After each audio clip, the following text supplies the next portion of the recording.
Yeah, But the now it's national. deregulation. Yeah, the deregulation came in like 1984, and prior to that, you only got to play twice a year. And then it was very slow. The Big Ten added a TBS package, believe it or not. They were on TBS Channel 17 out of Atlanta that did the Braves. They got right in with some college football with the Big Ten. And so you got a couple more there. It really, like Tony said, it was probably 92, 93 before you got as many as 10 or 11 TV games a year. And even then, there was still 1 or 2 games a year that weren't on TV. I think the last time they had a game that was played that wasn't on live TV was in 1997. I think at Minnesota, there was no live TV for that. I don't know, Kev, were you at Channel 6 in 1997 for that? I was trying to. And I think you guys had like a Minnesota Penn or a Penn State Michigan game on, and where Clay Hall was taping the plays and running out to the truck to send back, and they caught hell from the Minnesota SID because they were showing highlights in the commercial breaks, I think, on Channel 6 of the Ohio State game as it was happening, when they, shouldn't have been doing that, I guess. It would be the first time that we were pushing the envelope to try and it's better to ask forgiveness than permission sometimes. Yeah, I do vaguely remember that now, but that was all pretty much a blur back during those days. A lot of caffeine and anger in my life. I bet the phone calls were good. Yeah, they had that from the viewers. That ESPN Plus package for about 10 years, and then they did away with that for Big Ten Network in 2007. And Big Ten Network, over the years, has cultivated the national following to now. You could probably, if you don't get it on your cable in San Diego, you may have the option to pay a sports package to get it or something. So, as Tony said, almost every game Ohio State plays now is on national television, whether it's ABC, Fox, ESPN, ESPN2, Fox Sports 1, and then down to Big Ten Network. So the last deal the Big Ten signed with like ESPN and ABC, because now if they made the games national because it used to be maybe like regional ABC or whatever, and if it's regional ABC, then it's national ESPN2. So it mirrors. There's a mirror there to make sure that they don't every game anymore. Yeah. Well, and then also too, in terms of Ohio State and BTN, contractually they have to be on BTN at least twice, one non-con and one conference game. And just due to the program prestige and the amount of eyeballs that Ohio State generates, Ohio State is generally on BTN only twice because the rest of their games are going to be on ESPN, ESPN2, ABC, or Fox, or FS1. And all that helps. I mean, they can say to a kid in Fort Lauderdale, your mom and dad, if your grandma can't come to the game, they can watch every game.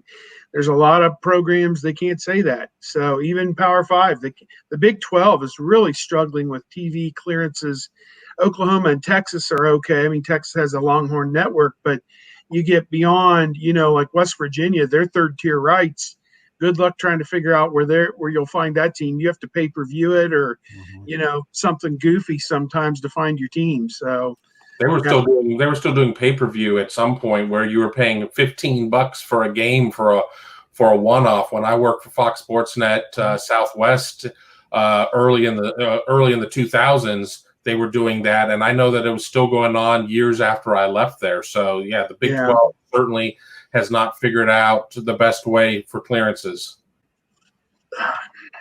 Dennis is coming after us as a Miami fan that we enjoy, and I appreciate Dennis. He joins almost every live stream, so his comments are too plentiful to go through, but certainly says that Steve went and got a haircut, now cutting down his Hurricanes. Earlier, Steve, he was pointing out, Steve, we are not concerned here at Miami with just ACC championships. We're concerned with national championships. So just to set the record straight, the ACC championship count is 0, and the national championship count is 0 during the stay in the ACC. So I don't know what the point is. Yeah, they're not in the SEC. They have to win their conference to get in the playoff.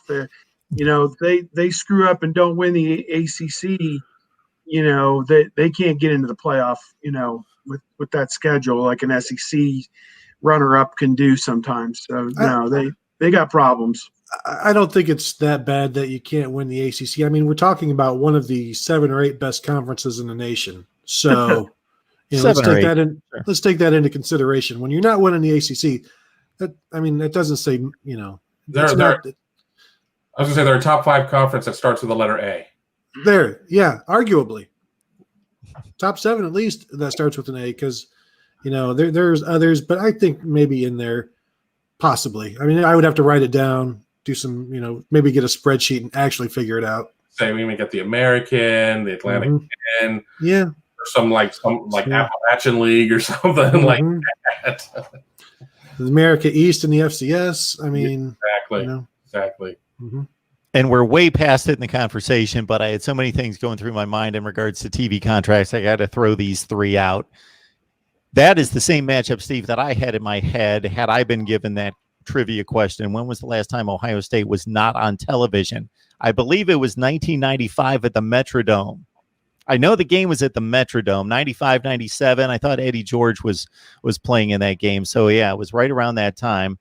As soon as you mentioned the TBS contract, what came to mind was what I believe was the first night game at Ohio Stadium against Pitt in 1985 to open the season, a close 10-7 game.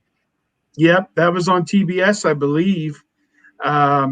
It's funny, my high school had a game that night, and one of my best friends was playing, and he's like, they were announcing the score at the high school game, and he's like, I've taped it, I don't want to know. So you could see him every time they say a third quarter score from Ohio State, he'd be putting his, hands over his head, to not get that score update. But